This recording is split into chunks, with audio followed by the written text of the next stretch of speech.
അപ്പോൾ അതിൽ നിന്ന് പൊന്തി വന്നതാണ് ഐരാവതം. ഭാഗവതത്തിന്റെ കഥ ശ്രദ്ധിച്ചിട്ടുണ്ടാകും നിങ്ങൾ. പല യജ്ഞാചാര്യന്മാരോടും പോയി ചോദിച്ചാൽ യജ്ഞാചാര്യന്മാരെ ചോദ്യം ചെയ്യരുത്, ദോഷമാണ്, ഭഗവാൻ കോപിക്കും എന്നൊക്കെ പറയുകയേ ഉള്ളൂ. എന്തിനാ അങ്ങനെ പറയുന്നത്? ഭാഗവതം വളരെ ശരിക്ക് പഠിച്ചതിന് ശേഷമാണ് ഇതൊക്കെ ചെയ്യുന്നതെങ്കിൽ കൃത്യമായിട്ട് പറഞ്ഞു കൊടുക്കാൻ പറ്റും. അപ്പോൾ ഈ പാലാഴി മഥനത്തെക്കുറിച്ച്, ക്ഷീരാബ്ധി മഥനത്തെക്കുറിച്ച് ഭാഗവതത്തിന്റെ സമീക്ഷാസൂത്രങ്ങളുണ്ട്. അതിനകത്ത് പറഞ്ഞിരിക്കുന്നത് സസർഗ എന്നാണ്. സൃഷ്ടിയെക്കുറിച്ചാണ് ആ കഥ. അപ്പൊ സൃഷ്ടിയെക്കുറിച്ചാണ് കഥയെങ്കിൽ വെറുതെ കഥയല്ല. സൃഷ്ടി എങ്ങനെയാണ് വന്നതെന്ന് സാഖ്യദർശനത്തിൽ നോക്കണം. അതറിയാവുന്നവൻ വേണം ഈ കഥ പറഞ്ഞു കൊടുക്കാൻ. ഐരാവതം എന്ന് പറഞ്ഞാൽ പ്രകൃതിയാണ്, ജഡപദാർത്ഥം. നമ്മുടെ ഈ പ്രപഞ്ചം മുഴുവൻ നിലവിൽ വരുന്നതിന് മുൻപ് വർത്തുളാകാരം, അതായത് നീണ്ട് ഉരുണ്ട ഒരു പദാർത്ഥം ഉണ്ടായിരുന്നു. പ്രപഞ്ചത്തിൽ നമ്മൾ ഈ കാണുന്ന ഗ്രഹങ്ങളോ നക്ഷത്രങ്ങളോ ലോകങ്ങളോ ഒന്നുമില്ല. ആകപ്പാടെ ഉണ്ടായിരുന്നത് നീണ്ടുരുണ്ട ഒരു കറുത്ത പദാർത്ഥം മാത്രമേ ഉണ്ടായിരുന്നുള്ളൂ. ഈ പദാർത്ഥത്തിന് സാഖ്യദർശനം പറഞ്ഞ പേരാണ് പ്രധാനം എന്ന്. ഇമ്പോർട്ടന്റ് എന്നുള്ള അർത്ഥത്തിലല്ല, ജഡപദാർത്ഥം എന്നേ അതിനർത്ഥമുള്ളൂ. ഭാഗവതത്തിനകത്ത് ഇതേ വാക്കുകൾ നിങ്ങൾ ഓർമ്മ വെക്കണം. കാരണജലധി, കാരണസമുദ്രം എന്നൊക്കെ പറയാതെ സമുദ്രവുമല്ല ജലധിയുമല്ല, സമുദ്രമല്ല, ജഡപദാർത്ഥമാണ്. ഇതിന് പ്രധാനമെന്ന് ഇവർ പറയും സാഖ്യന്മാർ. ഭാഗവതത്തിനകത്ത് അത് കാരണജലധി എന്നും കാരണസമുദ്രം എന്നും ഒക്കെ പറയും. അപ്പൊ ഈ സാധനം, ഈ പദാർത്ഥത്തിനകത്ത് ചൂടുണ്ടാവും, എന്നിട്ടത് പൊട്ടിത്തെറിക്കും. അങ്ങനെ പൊട്ടിത്തെറിക്കുന്നു എന്ന് ഇതിനകത്ത് ദർശനങ്ങളിൽ പറയുന്നില്ല. അതിനകത്ത് ചൂടുണ്ടായി, അതിനകത്ത് വികാരമുണ്ടാകുന്നു എന്നാണ് സാഖ്യദർശനം പറയുന്നത്. എന്നിട്ട് അതിൽ നിന്നാണ് ഈ കാണായ നക്ഷത്രങ്ങളും ഈ പ്രപഞ്ചങ്ങളും ഗ്രഹങ്ങളും ഒക്കെ നിലവിൽ വരുന്നത്. ഇത് പൊട്ടിത്തെറിച്ചുണ്ടായതാണ് നമ്മൾ ഊഹിക്കുക. അപ്പൊ ഈ പദാർത്ഥത്തിന്റെ മേൽ ആലിലയിൽ ഈശ്വരന്റെ ചൈതന്യം കിടന്നു. ഈശ്വരന്റെ ചൈതന്യം ഒരു ആലിലയിൽ ഇതിന്റെ മേൽ ശലിച്ചു. അപ്പൊ ശയിച്ചപ്പോ എന്ത് പറ്റി? വലത്തെ കാലിന്റെ തള്ളവിരൽ എടുത്ത് വായിൽ വെച്ചുകൊണ്ടായി കിടക്കുന്നത്. ഇതെല്ലാം സമീക്ഷാസൂത്രങ്ങൾക്കകത്ത്. ഇത് സംശയം വരുന്ന സമയത്ത് ആചാര്യന്മാർ വേദങ്ങൾ നോക്കും. വേദങ്ങളിൽ സൃഷ്ടിയെക്കുറിച്ച് എന്ത് പറഞ്ഞിരിക്കുന്നു, അതിനനുസരിച്ച് ഈ കഥയെ വ്യാഖ്യാനിക്കണം. ഇല്ലെങ്കിൽ ഈ കഥ നിങ്ങൾക്ക് മനസ്സിലാവില്ല. പുരാണങ്ങളിലെ ഒരു കഥയും നിങ്ങൾക്ക് മനസ്സിലാവില്ല. അതുമായി ബന്ധപ്പെട്ടത് എന്താണ് വേദത്തിനകത്തുള്ളതെന്ന് നോക്കണം. വേദം പറഞ്ഞതിനനുസരിച്ച് പുരാണങ്ങളെ വ്യാഖ്യാനിക്കണം. അപ്പൊ വേദത്തിനകത്ത് പറയുന്നതാണ് സാഖ്യൻ പറയുന്നത്. അതായത് സൃഷ്ടിക്ക് മുൻപ് ഇങ്ങനെ നീണ്ടുരുണ്ട ഒരു കറുത്ത പദാർത്ഥം ഉണ്ടായിരുന്നു. അത് മാത്രമേ ഉണ്ടായിരുന്നുള്ളൂ. അതിൽ ഈശ്വരന്റെ ചൈതന്യം ഉണ്ടായിരുന്നു. സർവവ്യാപിയായ ഈശ്വരന്റെ ചൈതന്യം അതിലുണ്ടായിരുന്നു. അപ്പൊ ഈ ചൈതന്യം അങ്ങനെയാ ചെയ്ത് കിടന്നത്? വലത്തെ കാല് വായിൽ വെച്ചുകൊണ്ടാണ്. പ്രാണ ഊർജം എന്ന് പറഞ്ഞൊരു ഊർജമുണ്ട്. അതിനെ ഇംഗ്ലീഷിൽ human electricity, human force, vital electricity, vital force എന്നൊക്കെ പറയും. കറണ്ട് തന്നെയാണ് ശരിക്കും നമ്മൾ പറയുന്നത്, ഈ കറണ്ട് തന്നെയാണ്. അപ്പോൾ ജീവജാലങ്ങളുടെ ഉള്ളിൽ, നമ്മുടെ മാത്രമല്ല മൊത്തം ജീവജാലങ്ങൾക്കുള്ളിൽ, സസ്യങ്ങൾക്കുള്ളിലുമുള്ള ഒരു സാധനമാണ് ഈ കറണ്ട്. ഇതിനെ സംസ്കൃതത്തിൽ പറയുന്ന പേരാണ് പ്രാണൻ, പ്രാണ ഊർജം എന്ന് പറയും. ഇത് കൃത്യമായിട്ട് മനസ്സിലാക്കിയേ പറ്റൂ. ഇല്ലെങ്കിൽ നമ്മുടെ ക്ഷേത്രാചാരം മനസ്സിലാകുകയില്ല. ക്ഷേത്രത്തിൽ പ്രതിഷ്ഠിക്കുന്നത് പ്രാണപ്രതിഷ്ഠയാണ് നടത്തുന്നത്. അതെന്താണെന്ന് മനസ്സിലാകുകയില്ല. എന്തിനാ ജപിക്കുന്നതെന്ന് മനസ്സിലാകുകയില്ല. എന്തിനാ കുളിക്കുന്നത് രാവിലെ എന്ന് മനസ്സിലാകുകയില്ല. എന്തിനാ നിലവിളക്ക് കൊളുത്തുന്നതെന്ന് മനസ്സിലാകുകയില്ല. ഇതെല്ലാം പ്രാണപ്രതിഷ്ഠയാണ്. ഈ പ്രാണനെ വർദ്ധിപ്പിക്കാനുള്ള ടെക്നിക്കുകളായി മുഴുവൻ. ഈ എന്തിനാ വേദമന്ത്രങ്ങൾ ഉച്ചരിക്കുന്നതെന്നും മനസ്സിലാകുകയില്ല. പ്രാണവിനിയോഗാ വേദം എന്ന് സൂത്രങ്ങൾ പറയുന്നുണ്ട്. പ്രാണ ഊർജത്തെ വിനിയോഗം ചെയ്യാൻ വേണ്ടിയാണ് വേദം ഉച്ചരിക്കുന്നത്. അതിന്റെ ഇന്ന ഭാഗങ്ങൾ ഇന്നതുപോലെ ഉച്ചരിച്ചിരിക്കണം, അതിന് ഇന്ന ഇഫക്റ്റാണ് വരിക. ഇത് ആചാര്യന്മാർ പറഞ്ഞു തന്നിട്ടുണ്ട്.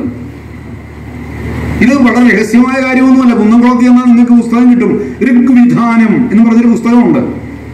4 വേദങ്ങളിലെയും ഓരോ മന്ത്രവും ജപിച്ചാൽ എന്ത് ഫലമാണ് കിട്ടുന്നതെന്ന് വളരെ കൃത്യമായി ആ പുസ്തകത്തിനകത്ത് എഴുതി വെച്ചിട്ടുണ്ട്. മനസ്സിലായില്ലെങ്കിലും ചുമ്മാ വെറുതെ മേടിച്ച് വീട്ടിൽ വെച്ചേക്കണം. ആരെയും കാണിക്കാമല്ലോ. ഋഗ്വിധാനമാണിത്. അതിനകത്ത് എല്ലാം ഉണ്ട്. ആ ഋഗ്വിധാനം എന്ന് പറയുന്ന പുസ്തകത്തിൽ ബാക്കി 3 വേദങ്ങളുടെയും വിധാനമുണ്ട്. അതിനകത്ത് ഓരോ സൂക്തമോ മന്ത്രമോ അതൊക്കെ ഉച്ചരിച്ചു കഴിഞ്ഞാൽ എന്ത് റിസൾട്ടാണ് കിട്ടുക എന്ന് അതിനകത്ത് കൃത്യമായിട്ട് പറഞ്ഞിട്ടുണ്ട്. നിങ്ങളുടെ ജീവിതത്തിൽ, ദൈനംദിന ജീവിതത്തിൽ ഏതൊക്കെ മന്ത്രങ്ങൾ, ഏതൊക്കെ സൂക്തങ്ങൾ ഉച്ചരിക്കണം എന്നീ പുസ്തകം പറയുന്നുണ്ട്. അപ്പോ ഇത് ഈ സൃഷ്ടി സൂക്തം, ഈ വർത്തുളാകാരമായ ഈ പദാർത്ഥം ഓർക്കണം, നീണ്ടുരുണ്ട പദാർത്ഥമാണ്. ഇതിന്റെ മേലാണ് ഈശ്വരൻ കിടക്കുന്നത്, ആലിലയിൽ. ഈ ആലില എന്താ? അത് സമീക്ഷാസൂത്രങ്ങൾ പറയുന്നുണ്ട്. ആലില എന്ന് പറയുന്നത് മൂലസ്ഥാനം. സംസ്കൃതത്തിൽ ഒരു വാക്കുണ്ട്, യോനി എന്ന് പറയും. യോനി എന്ന് പറഞ്ഞാൽ മൂലസ്ഥാനം എന്ന വാക്കിനർത്ഥം. എവിടെ നിന്നാണോ ഒരു പദാർത്ഥം ഉത്ഭവിക്കുന്നത് അതിനെയാണ് യോനി എന്ന് പറയുക. ശാസ്ത്രയോനിത്വാ, ശാസ്ത്രത്തിന്റെ യോനി എന്ന് പറയുന്നത് ഈശ്വരനാണ്. വേദയോനിത്വാ, വേദത്തിന്റെ യോനി ഈശ്വരനാണ്. മൂലസ്ഥാനം എന്നാണ് ആ വാക്കിനർത്ഥം. അപ്പോ ആലിന്റെ ഇല മൂലസ്ഥാനത്തെ സൂചിപ്പിക്കുന്നതാണ്, സൃഷ്ടി ഉൽപ്പത്തിയെ സൂചിപ്പിക്കുന്നതാണ്. അതിന്റെ മേൽ വലത്തെ കാല് വായിൽ വെച്ചുകൊണ്ടാണ് ഈശ്വര ചൈതന്യം അതിനകത്ത് വാഴുന്നത്. ഈ പദാർത്ഥത്തിനകത്ത് ഈശ്വരനുണ്ട്. ഈ വലത്തെ കാല് എന്തിനാ വായിൽ വെച്ചിരിക്കുന്നത്? വലത്തെ കാല് വായിൽ വെച്ചിരിക്കുന്നത് ഈ പ്രപഞ്ചത്തിന്റെ പ്രാണ ഊർജം വരുന്നത് ഈശ്വരനിൽ നിന്നാണ്. നമ്മുടെ ശരീരത്തെ പ്രാണോർജം വരുന്നത് നമ്മുടെ ആത്മാവിൽ നിന്നാണ്. പ്രപഞ്ചത്തിൻ്റെത് വരുന്നത് ഈശ്വരനിൽ നിന്നാണ്. അപ്പോ ഈശ്വരനിൽ നിന്ന് വലത്തെ കാല് വായിൽ വെക്കുമ്പോൾ എന്താ പറ്റുന്ന അറിയാം? ഇത് ഇടത്തുനിന്ന് വലത്തേക്കാണ് ഈ പ്രാണോർജം ഒഴുകുന്നത്. അതുകൊണ്ട് നമ്മൾ ക്ഷേത്രത്തിൽ പ്രദക്ഷിണം വെക്കുന്നത് ഇടത്തുനിന്ന് വലത്തേക്കാണ്. ഇടത്തുനിന്ന് വലത്തേക്കാണ്. ഈ പ്രാണോർജത്തിന്റെ ഒഴുക്ക് അതിനനുസരിച്ച്, ആ ഒഴുക്കിനനുസരിച്ച് നീങ്ങിയെങ്കിലേ പറ്റൂ. അതിന് വിപരീതമായി പോകുന്നതിനെ അപസവ്യം എന്ന് പറയും. അപ്പൊ അതിന് വിപരീതമായിട്ട് നിങ്ങൾ സഞ്ചരിച്ചാൽ നിങ്ങളുടെ ശരീരത്തിലെ പ്രാണോർജത്തിന്റെ ഒഴുക്കും ക്ഷേത്രത്തിലെ പ്രാണോർജത്തിന്റെ ഒഴുക്കും രണ്ടാകും, വിപരീത ദിശയിലാവും. അങ്ങനെ വന്നാൽ നിങ്ങളുടെ ശരീരത്തിന് അത് ഹാനി ചെയ്യും. ഈ പ്രാണോർജത്തെ അടിസ്ഥാനമാക്കിയാണ് നമ്മുടെ ആചരണങ്ങളും അനുഷ്ഠാനങ്ങളും മുഴുവൻ കിടക്കുന്നത്. അപ്പോ ഈ പ്രാണോർജം ഇടത്തുനിന്ന് വലത്തേക്കാണ് പ്രവഹിക്കുന്നത്. അപ്പൊ വലത്തെ കാല് വായിൽ വെച്ചാൽ അതിന്റെ അർത്ഥം എന്താണെന്നറിയാമോ? ഈശ്വരനിൽ തന്നെ ഈ പ്രാണോർജം ഇങ്ങനെ കറങ്ങുക, ഈശ്വരനിൽ നിന്ന് പുറത്തേക്ക് പോകുന്നില്ല, ഇങ്ങനെ കറങ്ങുന്നതേ ഉള്ളൂ. ഈശ്വരനിൽ തന്നെ അത് നിൽക്കുക. അതുകൊണ്ട് സൃഷ്ടിയില്ല. അപ്പൊ ഒരു സുപ്രഭാതം വരുമ്പോൾ സാഖ്യദർശനം പറയുന്നു, ഈശ്വരൻ അവന്റെ വായിൽ നിന്ന് ഈ വിരൽ പുറത്തേക്ക് എടുക്കുന്നു. പുറത്തെടുക്കുമ്പോൾ എന്ത് സംഭവിക്കും? ഈ ഊർജം, ഈ പ്രാണോർജം അങ്ങ് ഫ്രീ ആവും. അത് ഈ പദാർത്ഥത്തിനകത്തേക്ക് വ്യാപിക്കും. വ്യാപിച്ചു കഴിഞ്ഞാൽ അത് പിന്നെ അതിന് ആത്മേയ സ്വരൂപം വരും. തീ കൊണ്ട് അതങ്ങ് പൊട്ടിത്തെറിക്കും. പൊട്ടിത്തെറിച്ചിട്ട് ഗ്രഹങ്ങളും നക്ഷത്രങ്ങളും ഉണ്ടാവും. നമ്മൾ ഈ കാണുന്ന പ്രപഞ്ചവും ജീവജാലങ്ങളും സസ്യജാലങ്ങളും മുഴുവൻ ഉണ്ടാവും. അപ്പൊ സൃഷ്ടിക്ക് മുൻപുള്ള അവസ്ഥയെന്നുള്ള നിലയിലാണ് ആലിലയിൽ വായിലി തള്ളവിരലും വെച്ചുകൊണ്ട് കിടക്കുന്നത്. ഇത് മനസ്സിലാകണമെങ്കിൽ നിങ്ങൾ ആ പുരാണ കഥ നോക്കിയാൽ നിങ്ങൾക്ക് മനസ്സിലാവില്ല. ഇത് എന്തിനായി? സമുദ്രം എന്ന് പറഞ്ഞാൽ നമ്മൾ ധരിച്ചിരിക്കുന്നത് കടലാണെന്ന, വെള്ളമാണെന്ന. വെള്ളമൊന്നുമല്ല, ഇത് ഈ നീണ്ടുരുണ്ട ഒരു പദാർത്ഥമാണ്. ഇനി ഒരു കാര്യം, ഒരു രസം കൂടിയുണ്ട്. ഈ നീണ്ടുരുണ്ട പദാർത്ഥമുണ്ടല്ലോ, അതിന് രൂപമില്ല. അത് തന്നെയാണ് നമ്മൾ ശിവലിംഗം എന്ന് പറഞ്ഞുകൊണ്ട് പ്രതിഷ്ഠിക്കുന്നത്. അതിന്റെ ഓർമ്മയ്ക്ക് ബിംബമാണ്. ലിംഗം എന്ന് പറയുന്ന വാക്കിന് ഇത് മുമ്പ് പറഞ്ഞതുപോലെയാണ്. ലിംഗം എന്ന് പറഞ്ഞ വാക്ക് നമ്മൾ സാധാരണ ഉപയോഗിക്കുന്നത് പുരുഷന്റെ ജനനേന്ദ്രിയം എന്നുള്ള അർത്ഥത്തിലാണ്. ഈ സാധനത്തിന് അങ്ങനെ ഒരു അർത്ഥമില്ല. പുരുഷന്റെ ജനനേന്ദ്രിയത്തിന് സംസ്കൃതത്തിൽ പറയുന്ന പേര് ശിഷ്ണം എന്നാണ്. ലിംഗം എന്ന് പറയുന്ന വാക്കിന് 10-12 അർത്ഥങ്ങളുണ്ട്. അതിൽ ആദ്യത്തെ അർത്ഥം ബിംബം, അടയാളം, ചിഹ്നം എന്നാണ്. പുരുഷന്റെ ജനനേന്ദ്രിയം എന്നല്ല. മലയാളത്തിൽ നമ്മൾ ആ അർത്ഥത്തിൽ ആ വാക്ക് ഉപയോഗിക്കുന്നുണ്ടെന്ന് മാത്രമേ ഉള്ളൂ. വൈദിക സംസ്കൃതത്തിൽ ഈ വാക്കിന്റെ അർത്ഥം പിന്നെ പറയുകയാണ് വൈദിക സംസ്കൃതത്തിൽ. ഈ സംശയം തീരണമെങ്കിൽ നിങ്ങൾക്ക് വേദം നോക്കണം. വേദത്തിൽ ഈ വാക്ക് ഏത് അർത്ഥത്തിലാണ് പ്രയോഗിച്ചിരിക്കുന്നത് നോക്കണം. വേദത്തിൽ ഈ വാക്ക് വന്നിരിക്കുന്നത് ചിഹ്നം, അടയാളം എന്നൊക്കെയുള്ള അർത്ഥത്തിലാണ്. ആദ്യകാലത്ത് നമ്മൾ ഉപയോഗിച്ചിരുന്നത് സന്ധ്യാവന്ദനവും യജ്ഞങ്ങളും ഒക്കെയാണ് ചെയ്തിരുന്നത്. ക്ഷേത്രങ്ങൾ ഉണ്ടായിരുന്നില്ല. അത് കഴിഞ്ഞപ്പോൾ ഭക്തന്മാർ പറയാൻ തുടങ്ങി, ഋഷിമാരോട് പരാതിപ്പെട്ടു, നമുക്ക് എന്തെങ്കിലും ഒരു അടയാളമില്ലാതെ നമുക്ക് ജപിക്കാനും തപസ് ചെയ്യാനും ഒന്നും പറ്റിയില്ല. അപ്പൊ ഋഷിമാർ പറഞ്ഞു, അങ്ങനെയാണെങ്കിൽ ഒരു കാര്യം ചെയ്യാം, ബ്രഹ്മത്തിന്റെ ഒരു അടയാളം നിങ്ങൾക്ക് തരാം. പരബ്രഹ്മത്തിന് രൂപമില്ലല്ലോ. അപ്പൊ പിന്നെ ഒരു അടയാളം, നീണ്ടുരുണ്ട ഒരടയാളം, താഴ്ഭാഗമില്ല, അവിടെ ഉരുണ്ടതാ, മുകൾ ഭാഗമില്ല, അത് ഉരുണ്ടതാ, സൈഡില്ല, അത് ഉരുണ്ടതാ. ഇതാണ് ശരിക്കുള്ള ശിവലിംഗം. അപ്പൊ ഇങ്ങനെ ഈ ലിംഗമാണ് തന്നിരിക്കുന്നത്. അതപ്പോ ഒരു ചിഹ്നം അല്ലെങ്കിൽ ഒരു അടയാളമാണ്. ദിക്കില്ല, രൂപമില്ല, അത്തരം ഒരു അടയാളമാണ് തന്നിരിക്കുന്നത്. എന്നിട്ട് അതിനെ വിളിച്ചു ഇത് സർവവ്യാപിയായ ശിവന്റെ ലിംഗമാണ്. ലിംഗം എന്ന് പറഞ്ഞാൽ ചിഹ്നം, അടയാളം. സർവവ്യാപിയായ പരബ്രഹ്മമാണ് ശിവൻ. ആ ശിവന്റെ അടയാളമാണിത്. അപ്പൊ അതുകൊണ്ടാണ് ഇതിന് ദിക്കില്ലാത്തത്. മുകൾ ഭാഗമില്ല, അവിടെ ഉരുണ്ടതാ, താഴ്ഭാഗമില്ല, അത് ഉരുണ്ടതാ. ചില ക്ഷേത്രങ്ങളിൽ ചില ചെറിയ രൂപത്തിന് വ്യത്യാസമുണ്ട്, എന്നാലും അടിസ്ഥാന സിദ്ധാന്തം ഇത് തന്നെയാണ്. അങ്ങനെയാണ് ശിവലിംഗം വരുന്നത്. അപ്പൊ ശിവലിംഗം എന്ന് പറഞ്ഞാൽ വാക്കിന്റെ അർത്ഥം എന്താ? ശിവന്റെ അടയാളം അല്ലെങ്കിൽ ശിവന്റെ ചിഹ്നം എന്നാണ് ആ വാക്കിനർത്ഥം. അപ്പൊ ഇത് കഴിഞ്ഞ് കുറെ വരുന്നോണ്ട് 1000ഓളം വർഷങ്ങൾ നമ്മൾ ശിവലിംഗത്തെ ആരാധിച്ചത്. അത് കഴിഞ്ഞപ്പോ ഋഷിമാരോട് പിന്നെ നമ്മൾ പരാതി പറയാൻ തുടങ്ങി. പോരാ, ഇത് ഒരു മനുഷ്യരൂപം ഉണ്ടെങ്കിലേ എളുപ്പമുള്ളൂ. അങ്ങനെയാണ് വിഷ്ണുവിന്റെ സ്വരൂപം നമുക്ക് തരുന്നത്. 4 കൈയും രൂപവും ഒക്കെ ആയിട്ട് നമുക്ക് ഈ വിഷ്ണുവിന്റെ സ്വരൂപം തരുന്നു. അതിനുശേഷം അത് പോരാതെ വന്നപ്പോഴാണ് ദേവിയുടെ സ്വരൂപം തരുന്നത്. അപ്പൊ ഇതെല്ലാം ഓർക്കണം, ഇതെല്ലാം ബിംബങ്ങളാണ്, ചിഹ്നങ്ങളാണ്, അടയാളങ്ങളാണ്. 4 കൈയുള്ള മനുഷ്യരില്ല. അപ്പൊ ഈ വിഷ്ണുവിന്റെ 4 കൈ എന്ന് പറയുന്നത് ഇതെല്ലാം ഋഷീശ്വരന്മാര് കുറിച്ചിട്ടിട്ടുണ്ട്. വേദത്തിലെ മന്ത്രങ്ങളിലുണ്ട്. താമര എന്താ? മനസ്സിന്റെ ചിഹ്നമാണ് താമര. ഗതെന്ന് പറഞ്ഞാൽ ദുഃഖം എന്നാണ് വാക്കിനർത്ഥം. ഗദാന്ന് നീട്ടിക്കഴിഞ്ഞാൽ ദുഃഖത്തെ ഇല്ലാതെയാക്കുന്നത് എന്നാണ് ആ വാക്കിനർത്ഥം. നാരായണീയം നിങ്ങൾ വായിക്കുമ്പോൾ കണ്ടിട്ടില്ലേ? പാഹിമാം ഗദാദ്, ഗദത്തിൽ നിന്ന് രക്ഷിക്കണേ, ദുഃഖത്തിൽ നിന്ന് രക്ഷിക്കണേ എന്നാണ് പറയുക. അപ്പൊ ഇത് മുഴുവൻ കിടക്കുന്നത്, നമ്മുടെ മതത്തിന്റെ അടിസ്ഥാന സിദ്ധാന്തങ്ങൾ മുഴുവൻ കിടക്കുന്നത് വേദത്തിലാണ്. ഈശ്വരൻ സർവവ്യാപിയാണെന്ന് ആദ്യം ലോകത്ത് പറയുന്നത് വേദമാണ്. ഈ ഈശ്വരൻ ഒന്നേ ഉള്ളൂ, അതിനെ പലതായി നിങ്ങൾ കാണുക ചെയ്യുന്നത് എന്ന് പറയുന്നത് വേദമാണ്.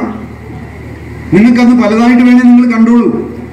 അപ്പൊ ഈ വിഷ്ണു, ദേവി, ശിവൻ തുടങ്ങിയ പരബ്രഹ്മം എന്നൊക്കെ പറയുന്നതെല്ലാം ഒരേ ഒരു ഈശ്വരനാണ്.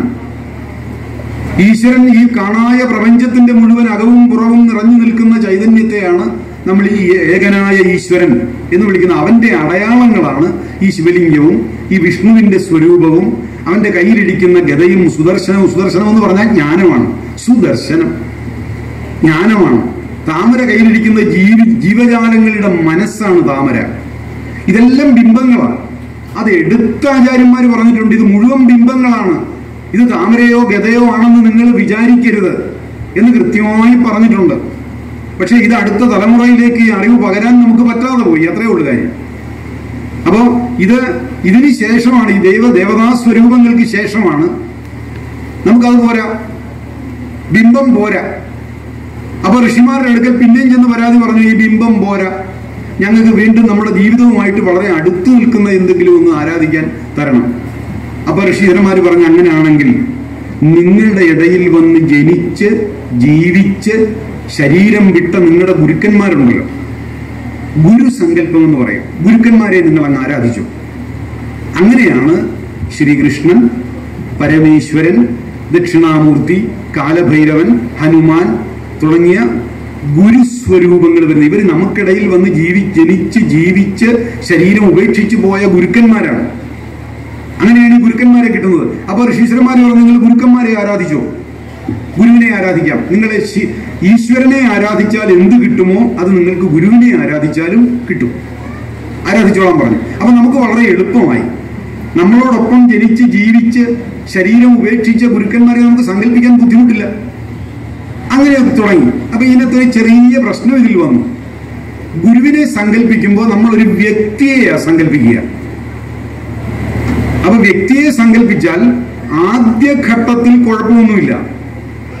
പക്ഷെ കുറെ നിങ്ങൾ പുരോഗതി പ്രാപിച്ചു കഴിയുമ്പോൾ നിലച്ചു പോകും. നിങ്ങളുടെ പുരോഗതി, ആത്മീയ പുരോഗതി നിലച്ചു പോകും.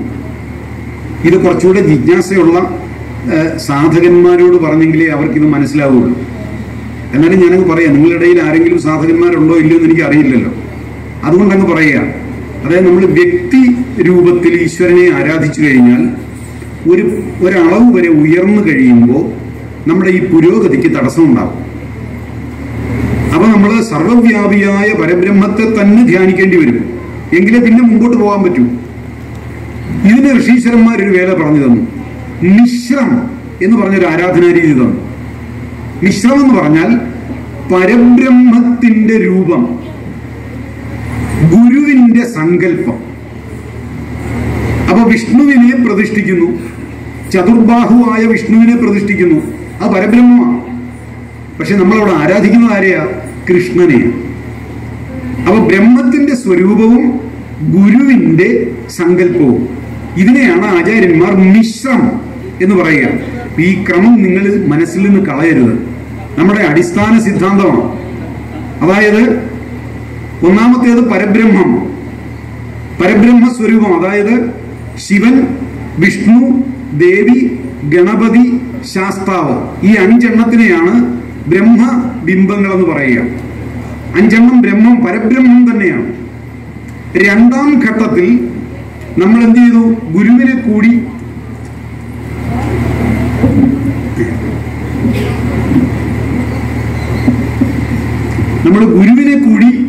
ആരാധിക്കാൻ തുടങ്ങി. ശ്രീകൃഷ്ണൻ, ശ്രീരാമൻ, ഹനുമാൻ, കാലഭൈരവൻ, ദക്ഷിണാമൂർത്തി, അങ്ങനെ നമ്മൾ ആരാധിച്ചു തുടങ്ങി.